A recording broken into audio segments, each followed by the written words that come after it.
Good morning and welcome back to Daily Red Devil for all of your latest Manchester United transfer news and talk. And as always, we're back with another massive show for you guys this morning. But before we jump into that, please do smash a like on the video and please do subscribe to the channel if you are new. So on the show today, we are going to be talking a little bit about the takeover.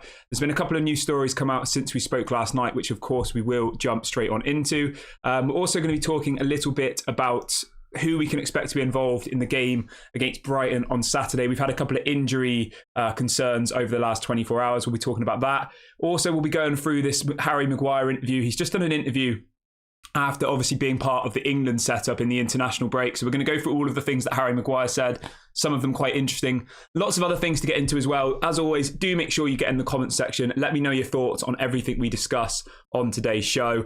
And yeah, let's get straight on into it. So let's start off with the news about players for Saturday. So James Ducker from The Telegraph is reporting in the last 20 minutes that there are doubts about Lisandro Martinez's availability against Brighton. It goes on to say that Martinez has done some training with Argentina, but was substituted against Arsenal with an issue to his right foot in the same one in which he suffered a broken metatarsal that ruled him out for the final 7 weeks of last season. So obviously, it's been a little bit unclear since the international break what is actually wrong with Lisandro Martinez and whether the injury was serious. We had the Argentinian manager coming out saying they'd done scans and everything was okay, but they weren't going to risk him and play him.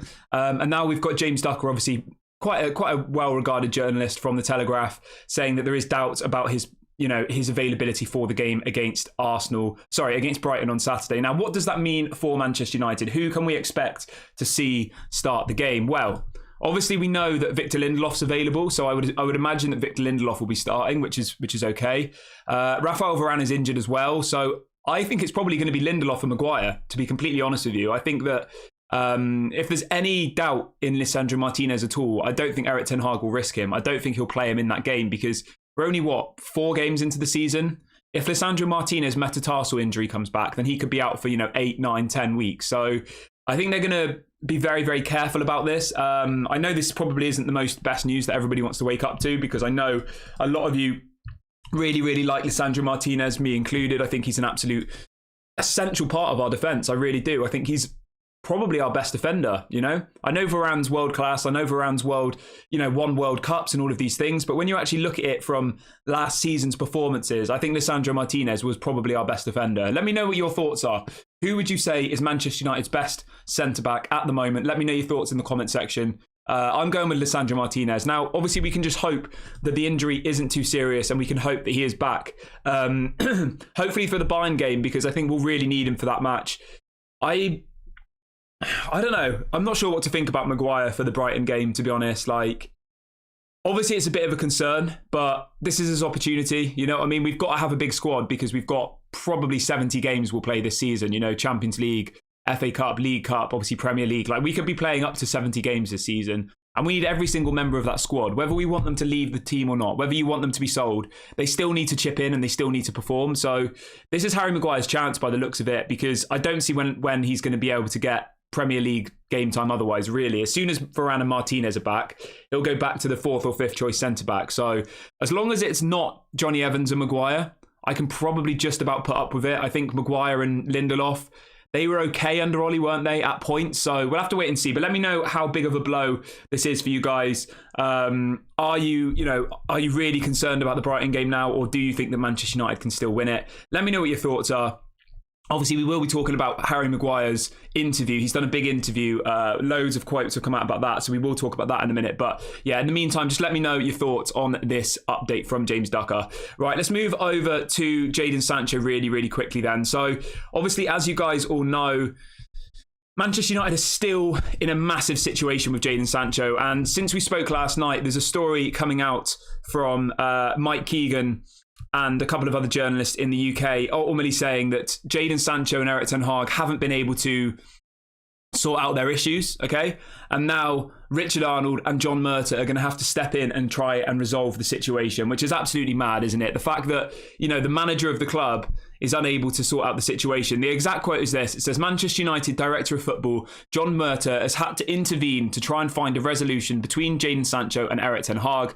This directive has come from Richard Arnold as there is no sign of them resolving their issues. So It's just crazy, isn't it? You know, obviously Jadon deleted the tweet. We thought that would be the last of it. We thought we could move on from that. Obviously, I know a lot of you want him gone in January. I think I agree with you guys who want that, you know, that to happen. But I thought there would at least be some sort of short-term solution, some short-term resolution. But it looks like it hasn't happened, and it looks like Jadon and Erik ten Hag are still falling out. And the fact that you're having to get somebody above you to come in and try and resolve the situation, like, that's just a bit embarrassing for me personally. Obviously, we don't know whose fault that's on. Is Erik ten Hag being stubborn? Is Jadon Sancho not willing to, you know, apologise? We have no idea what's going on behind the scenes. It's all speculation. So I'm not going to, you know, cast too much opinion on it. It might be both of them are being childish. Both of them don't want to apologise, you know? Who knows? But I think even just on a fundamental level, you know, Jadon Sancho's job is to play football for Manchester United, right? And if he's not turning up to training on time, he's not even trying hard in training, that is enough for me to take sides with Erik ten Hag. And I respect Erik ten Hag for calling him out, because you know that if that was under Ole Gunnar Solskjaer would come out all smiley saying, oh, Jadon's a good boy and all the rest of it. And it's like, I would rather we actually know what our players are doing, even if it's not, you know, good, than just be told that everything's all right. And it's just like infuriating. So I do back Erik ten Hag here. He is our manager. And obviously he's the one that's going to be judged on this situation, on how it's resolved. So he's got more on the line than Jadon Sancho. Jadon could just carry on and still get paid 350 grand a week and nothing really will happen to him, you know, because in hindsight, is anybody going to buy him in January? I mean, probably not. He's on 350 grand a week. Who's going to pay that? Nobody. I don't even think the clubs in Saudi Arabia would pay that, to be completely honest with you. They wouldn't pay the 50-60 million that Manchester United want in transfer fees, plus pay him 350 grand a week, I doubt. So yeah, I think in the short term, at least, we are stuck with him and we need to try and somehow make it work. And that's obviously what John Murta and Richard Arnold have done. But let me know what your thoughts on that one. How do you think the situation will be resolved? Sanya says, what happened to the overlay at the bottom? It was better like that. I just changed it up a bit. I think it looks a bit more, a little bit more personal. I think the overlay looks a little bit like a Sky Sports type program. So I changed it up a little bit. I'm not saying I won't ever get a new overlay or something, but I think just at the moment, I've changed the backdrop a little bit. I've got rid of the overlay. I think it looks a little bit more personal, a little bit more individual. But let me know what you guys think in the comment section about how the new setup looks. As I said to you guys before, we will be moving into a new studio in about a month or two. So it will look completely different. It's going to look amazing. So yeah, keep your eyes out for that. This is just very much a temporary setup in my spare room that was kind of already here. So it's, you know, it's a temporary setup, but in about a month or two, we will have a new kind of studio space that we'll be using. I'm getting guests in and all the rest of it. So yeah, keep your eye out for that one. Right, let's move on to the next story though. Keep getting your questions and your comments in. And everybody who's just joined, please do smash a like on the video and please do subscribe to the channel if you're new. I've just dropped a link in the live chat to subscribe. We're only 60 subscribers away from 18,400. Let's see if we can hit that by the end of the video. Yeah, we're on the road to 20k, so let's see how quickly we can hit that. Let me know if you want me to bring the overlay back. Somebody's saying bring the overlay back. Let me know what your thoughts are. Do you prefer it with the overlay or without the overlay? Joe says, Kieran, do you think Sancho would do the Maguire? I'm not sure what you mean there, Joe. Rephrase it and I'll answer the question. Right, let's move on to the next bit of the show. So, obviously, last night we spoke about this story coming out saying that apparently the Glazers were negotiating with Ineos about, you know, the takeover. That's now been debunked. There's people coming out saying that that wasn't true, that they haven't been negotiating with them, blah, blah, blah. So we're getting contracting reports, as we always do, contradicting each other. Now, we've had a story coming out from Jamie Jackson, who is, of course, a journalist for The Guardian, The Observer, very, very close to Manchester United, obviously a Manchester-based Manchester United journalist. And he is saying the following. Both Sheikh Jassim and Sir Jim Ratcliffe are prepared to play the long game regarding the takeover. Now, I think what's going on here, right, is the Glazers are obviously messing around both the parties. We know that. We know that they're ultimately taking the mick out of them, aren't they? And they're probably trying to do a game of who blinks first, you know? Who's going to pull out first? Who's going to offer the most money, etc., etc. And the Glazers know that. The Glazers know that they can be patient. They're in no rush to sell. They're still making money. You know, I know they've stopped taking dividends temporarily, but if you actually think about it, right, it's not just dividends that the Glazers take. They also have something called management fees, okay, which I didn't even realise until recently. So let me have a look. I can't remember what the exact figure is. But they have all of these different ways of kind of covering up money and stuff. So right, since the Glazers have taken over, they've taken out 55 million in what are being called as directors' fees. And they've also taken out a further 23 million in what are being called as management fees.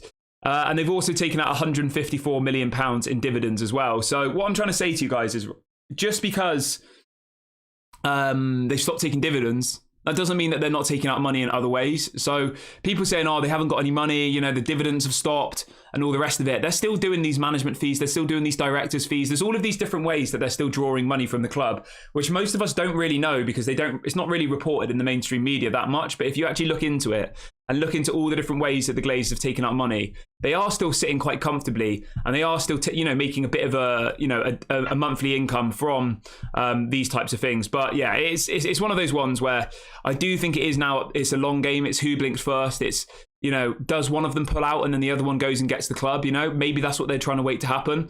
Maybe they're trying to wait to see if Sheikh Jassim pulls out, so then they can say Sheikh Jassim wasn't serious. We went with Sir Jim Ratcliffe. Who knows? Kev says the backdrop is fine. Right, let's read out a couple of more questions. Somebody says, what the hell is a management fee? Exactly, mate. Exactly. It's a load of rubbish. It is. It's just a scam, isn't it? It's ultimately the Glazers saying that they, should have the money. So it says the directors have taken £55 million since the Glazers' arrival. Well, there has also been £23 million taken out of the club in what are being called management fees. Management of what? They don't do anything. They don't even have any involvement in the club, really, do they? So yeah, it's ridiculous. It's just another way of, I don't want to say laundering, because obviously it's not quite the right word, but it's a way of legally taking money out of the club for something. As a fan, we're like, how can they justify taking money out as a management fee when they're not even doing anything, But it is what it is, isn't it? Yeah, as Chris says, when the League Cup final was on, the Glazers chartered a private jet, 250 grand each way to fly over. I think it was just Joel or Avram. It's things like that where the fans get frustrated. Instead of using their own wealth to come over and watch a game, if that's what they want to do, they spend £500,000 on a private jet to fly them to America and back, when they probably don't even understand the game of football, let alone have actually any interest in it. So yeah, it's just another one of those examples, isn't it? Let's see what everybody's saying. Joe says, any update on news on Man United getting Al Ghazi or Osama Idrissi?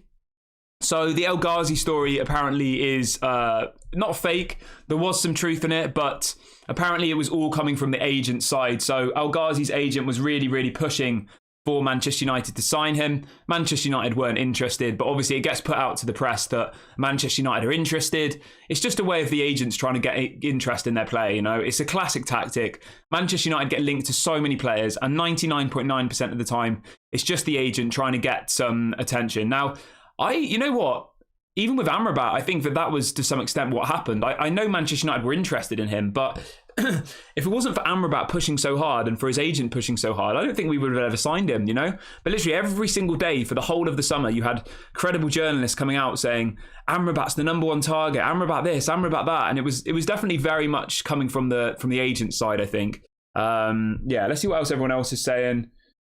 Fred says management fees are pocket liners. Yeah, it's just a joke, isn't it? I mean, taking dividends is bad enough, but to think that they can justify taking a management fee, management of what? They don't do anything.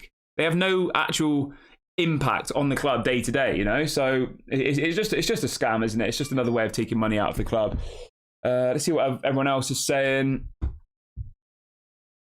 Right, everybody seems to have asked their questions. Yeah, Davey Boy says charges Man United for a plane cost. What a joke. Yeah, it is. It very much is. Sweet Brothers Comedy says, Kieran, please, any updates on Greenwood returning to Manchester United in January? In relation to Mason Greenwood, the only thing we know at this point is that Manchester United did include a break clause in the contract with Getafe, which would allow Manchester United to bring him back in January if they wanted to. Whether that will happen or not, I'm not sure. I don't think it will be in January. I think they'll at least wait a year. They'll see how he gets on. They'll give him time to settle over there because, he hasn't played football in how long? When was the last time Mason Greenwood played football? A year and a half ago? I don't think they'll bring him back anytime soon, personally. But obviously, let me know your thoughts on that one in the comment section. And let's talk a little bit about this Harry Maguire interview. Now, Obviously, it's not anywhere as bad as what Jadon Sancho was saying, because Jadon Sancho's one was just completely sending for the manager. So Harry Maguire has said the following. Obviously, in the last 24 hours, he's been criticised left, right and centre. Everybody's talking about him. Scored an own goal, didn't he, against Scotland. Didn't play very well against Ukraine either. He was, Ukraine's goal was Harry Maguire man-marking his own defender, and then they scored. So Harry Maguire has said the following to Sky Sports. He said, "I would not say I'm used to criticism, but I can deal with it. It pretty much takes the pressure off from my teammates and puts it all on myself. It makes them play better for sure. It is a little bit of banter. It is a hostile environment coming away to Scotland." So, I mean, you know what? Fair play to him, right? He literally gets so much stick. He's just a walking meme at the moment. And yeah. So then he also says the first 4 weeks were hard because it was one game a week and the manager didn't select me. But we have lots of games coming up now and I'm sure I will play lots of games. And you know what? At the beginning of the season, in the summer, if he'd have come out of that, I would have said, "You're absolutely deluded, Harry. You're not going to play a single minute. Get out of the club. Go and play somewhere else. Play somewhere where they actually want you." But you know what? We're 4 games into the season, and I reckon Harry Maguire is probably going to start against Brighton. And he will. Because as we just said, it looks like Martinez is injured. Varane's injured. Luke Shaw's injured. So what options do you have now? Lindelof, Johnny Evans, and Harry Maguire. So maybe he was right. We all slagged him off. We all said, "You've got no ambition. You're just going to sit on the bench. You're just here to earn money. You don't actually care." But 4 games into the season, he's going to be starting for Manchester United. He could be playing against Brighton on Saturday and Bayern Munich on Wednesday. Like, that's a strong possibility now. It really, really is. So as much as it is easy to say, get out of my club, do you not have any ambition? Maybe Harry Maguire was right. Obviously I wanted him to go and for us to bring in someone better. But if his goal was to stay at Manchester United and get game time, it looks like he's actually going to get that. So yeah. He then goes on to say, he also talks a little bit about his failed West Ham move, which I thought was quite interesting. So Harry Maguire said, "We didn't come to an agreement. Manchester United were happy for me to stay and I was happy to fight for my place. I want to do that, and every time I train or play, I will give everything." And you know what? I'll say this now, okay? As easy it is to slag off Harry Maguire, at least he's come out saying that, right? He says, "I want to do that, and every time I train or play, I will give everything." Fair play to him, Like, yes, he's not good enough for Manchester United, but at least he's trying. Whereas, Jadon Sancho, he's come in, he's pretty much done nothing in 2 years, and he's not even turning up to training on time. He's not, training properly and all the rest of it. You've got to be fair here. We all say, I've backed Jadon Sancho so much because of obviously his mental health supposed issues and stuff, and I'm fully someone who endorses that in men. I think it's a very important thing to talk about. I think it's something that needs to be more, in the public domain. But nobody talks about Harry Maguire's mental health, do they? And the fact that he's come out and done this interview and could have quite easily said, "I should be playing more. I'm the best centre-back in the world." And he could have come out with some complete rubbish. But all he's really said in this interview is that he will train and he will give everything every time he either trains or plays. And you know what? Yes, he's not good enough. But yeah, it is what it is, isn't it? At least it's, it's the complete opposite of what Jadon Sancho did, really, isn't it? And I know everybody still wants him to go. I get it. I'm in that same boat, but at least at the very, basic level, he's actually training again, he's training properly and all the rest of it, because that is important. Right, let's see what everybody's saying in the comments section. Bob says he'll give everything to the opponents. Yeah, I mean, yeah. Chris says if the club falls out of the top 4, they'll have to sell. To be honest with you, mate, I actually disagree. I don't think if they fall out of the top 4, they'll have to sell. I think that there's so many ways that they can still make money. Yes, the Champions League's important, but now that it's the top 5, I think that Manchester United will comfortably make the top 5 every season, I think. When you actually look at the other teams around us, it'll probably be Liverpool, Chelsea, Arsenal, Man City, and Manchester United. I would say that'll be the top 5 like going forward, and then you'll have Tottenham, Newcastle kind of sitting around 6th and 7th, and then Brighton and Aston Villa around 8th and 9th. I reckon that's probably going to be the format for the next 5 to 10 years of the Premier League. It'll be those teams at the top. Maybe there'll be a season when Newcastle break through, there'll be a season where Aston Villa break through, etc. But I think generally Manchester United have pretty much cemented themselves as like a top 5 team now. But yeah, let me know what you think about that one. Somebody's asking about Kobbie Mainoo in the chat. So in relation to Kobbie Mainoo, Manchester Evening News were reporting a couple of days ago that apparently he will be available for the game against Brighton. Now, obviously, we need to wait and see what Erik ten Hag says in his pre-match press conference tomorrow. We will be doing a watch-along for that game, for the press conference and for the game on Saturday. So do make sure you subscribe and hit the notification bell. And obviously, we will react live to the press conference. We'll tell you all of the injury news. We'll tell you all the other good stuff. It's usually at about 12 o'clock UK time on a Friday, but I will keep you updated on that. Sweet Brother says, could Greenwood be returning in June? I mean, anything's possible, mate. They haven't ruled it out, have they? If they didn't want Greenwood to return, they would have just, removed his contract. Do remember, right, that Mason Greenwood is still contracted as a Manchester United player. Manchester United is still paying the majority of his wages. Apparently, they're paying for a villa for him out in Getafe. In Madrid. Getafe's Madrid, isn't it? Yeah, they're paying for a villa for him out there. So he is still a Manchester United player. I think he's got 2 years left on his contract, I believe, after this season. So anything can happen in football. Anything can happen. Yeah, he's contracted until 2025 with an option of an extra 12 months. So he's got like 3 years left on his contract, really. If they didn't want him here, they would have got rid of him. So you just have to remember that. Nothing's going to happen immediately. I know some of you want him back, some of you don't. But yeah, I think that if they genuinely didn't want him to ever play for Manchester United again, they would have just removed him, and they haven't done that. So it is what it is. Let's see. Carl says, how many own goals has Man United scored? Has Harry Maguire scored since he joined United? Mate, it's probably quite a lot, to be honest with you. I don't even really want to look because it's probably going to drive me crazy. But you know what? You know what I'm like on this channel, right? I'm not somebody who's going to do a witch hunt for one player. If Harry Maguire plays on Saturday, he has my full backing because we need him. We don't have any other options. So I just hope that if he does play on Saturday, he plays well. And then we can, we need him. That's the black and white of it, all right? It's easy to say get him out of my club, but we can't get him out of our club now. So yeah. Let's see what we got. Al says Newcastle will have Saudi money. They will dominate United over the next decade. Yeah, I mean, I hear you, mate, but they haven't had a particularly good start to the season, have they, Newcastle? I mean, I think they're further down the table than us, aren't they? I'm not sure. Let me check that. I know they've had some difficult games to start the season, but I don't think they've started it very well. Yeah, they're 14th at the moment, Newcastle. They've lost their last 3 games in a row. They lost against Brighton, Liverpool, and Manchester City. Like, yes, I get it. Those are 3 difficult games. They've got Brentford at home next, which is not an easy game.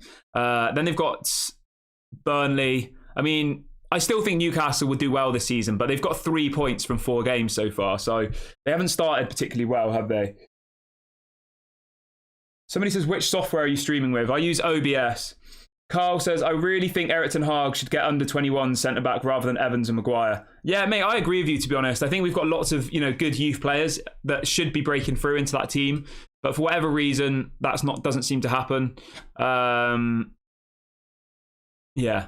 There's a bit of news on the Brighton game as well, just to bring to you really, really quickly. So apparently, Evan Ferguson will be fit to face Manchester United on Saturday at Old Trafford. I mean, that's going to be a massive, massive game.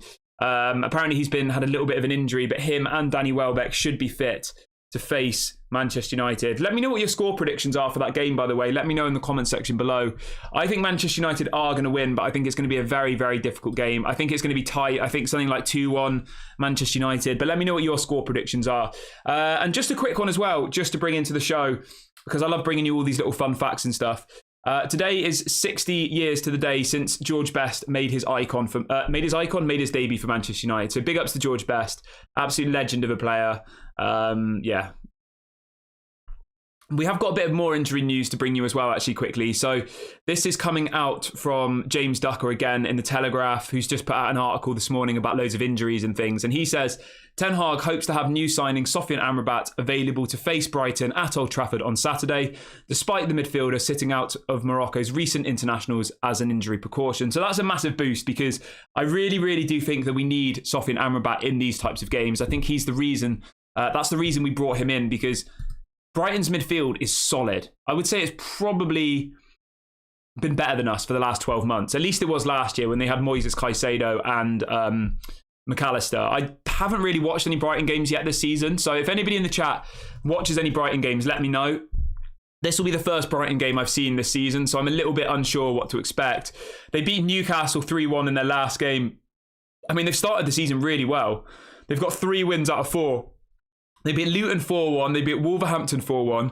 They lost 3-1 to West Ham, and then they just beat Newcastle 3-1. So Brighton are on form. It's going to be a very, very difficult game.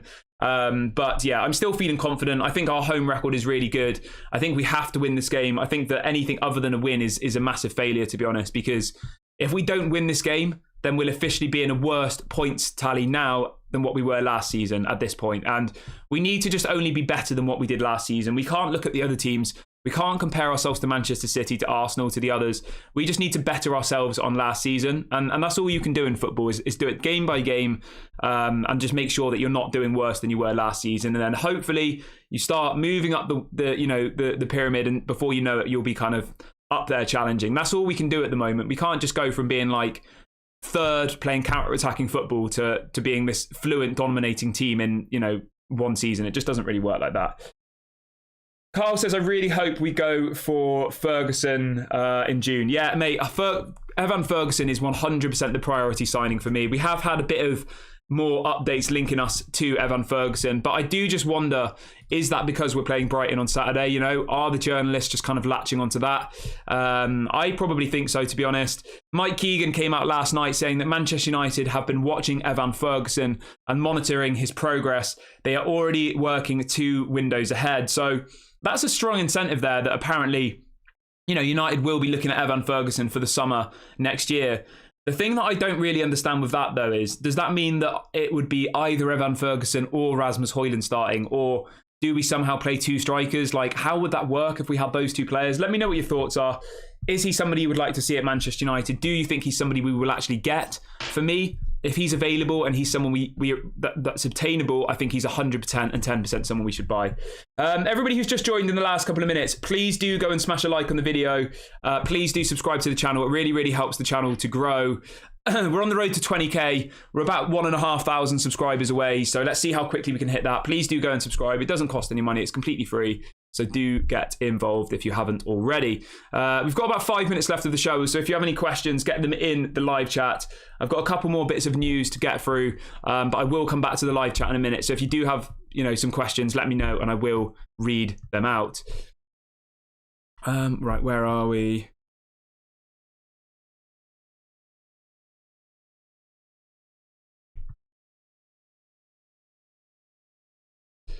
There's a little bit more on the Jadon Sancho situation just coming out from Laurie Whitwell, which I'll jump into really quickly. So Laurie Whitwell from The Athletic is saying, Erik ten Hag set Jadon Sancho early roll calls in a bid to get him to turn up on time. The issues persisted and training levels prompted deselection for the Arsenal game. We spoke about this a little bit on the show yesterday. I think another journalist had come out with this story. But the thing is, right, the fact that you're having to trick Jadon Sancho ultimately, telling him to come in an hour early so he gets to the training session on time. I mean, that's something you do with a child.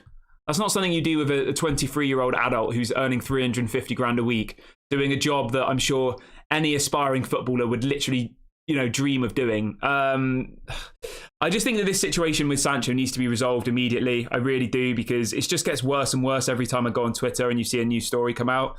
But yeah, let me know what you think the future lies for Jadon Sancho. For me, I think he does have to go.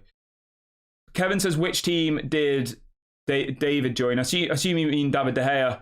David De Gea has still not got a club. He's still a free agent. Apparently his wage demands are ridiculous and nobody was willing to pay it. That's what I saw the other day. Who knows what will happen with David De Gea. Sweet Brothers says, Kieran, do you think the Glazers will spend any money in January transfer window? To be honest with you, mate, no.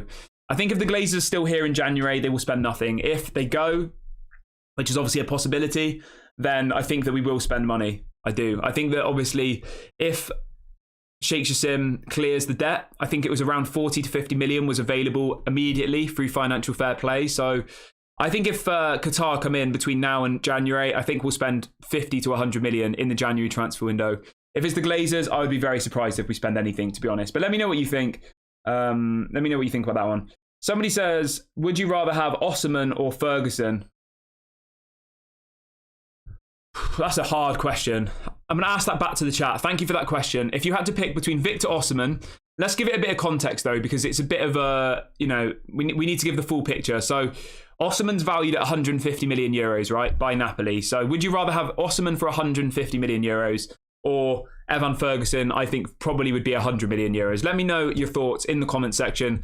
Obviously, Evan Ferguson has just turned 18, just got his first hat-trick in the Premier League. Victor Osimhen is 24, so he's 6 years older, but obviously has been doing it for longer.